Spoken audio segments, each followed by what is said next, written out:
L'édito politique sur Europe 1 avec Le Figaro. Bonjour Alexis Brézet. Bonjour Dimitri, bonjour à tous. Les municipales, il y a 6 ans, en 2020, avaient été marquées, on s'en souvient, parce qu'on avait appelé une vague verte. Lyon, Marseille, Bordeaux, Strasbourg, Poitiers, Besançon et d'autres grandes villes s'étaient retrouvées avec un maire écologiste. Dimanche prochain, est-ce que cette vague verte peut revenir, pensez-vous Alexis ?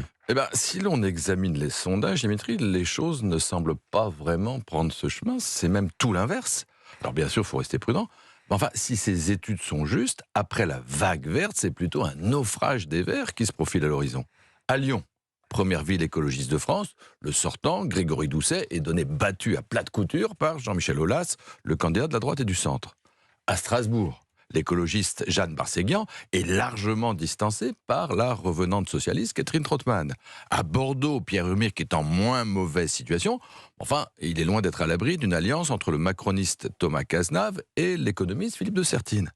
Et on pourrait continuer la litanie. Besançon, Annecy, Poitiers, autant de villes aujourd'hui vertes qui pourraient tomber comme des fruits mûrs. Ajoutez à cela qu'à Marseille, l'équipe écolo-socialiste court le risque d'être délogée par le RN, qu'à Paris, Rachida Dati, pour peu qu'elle parvienne à faire l'union autour d'elle au second tour, peut encore mettre fin à un quart de siècle de domination du PS et des Verts dans la capitale, et vous aurez une idée de la violence du retour de bâton qui se dessine. Et comment vous expliquez cela, Alexis ?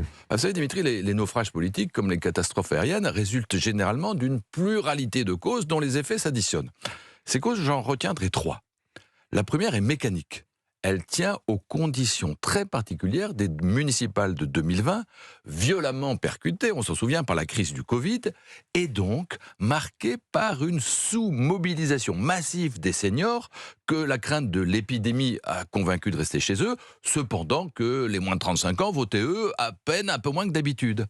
Or, les jeunes votent écolo et les vieux beaucoup moins. Et c'est donc dans ce différentiel de participation, et pas ailleurs, qu'il faut chercher la cause principale de la prétendue vague verte, qui en réalité est surtout un effet d'optique. Et comme cette année, fort heureusement, il n'y a pas de Covid, la vague ne peut que refluer. La deuxième cause relève du jeu politique. En 2020, les Verts avaient su à merveille tirer parti de la dynamique d'union des forces de gauche. En contractant ici avec les uns, là avec les autres, souvent avec tous, ils s'étaient posés en trait d'union entre les insoumis, les communistes et les socialistes. Mais rien de tel aujourd'hui.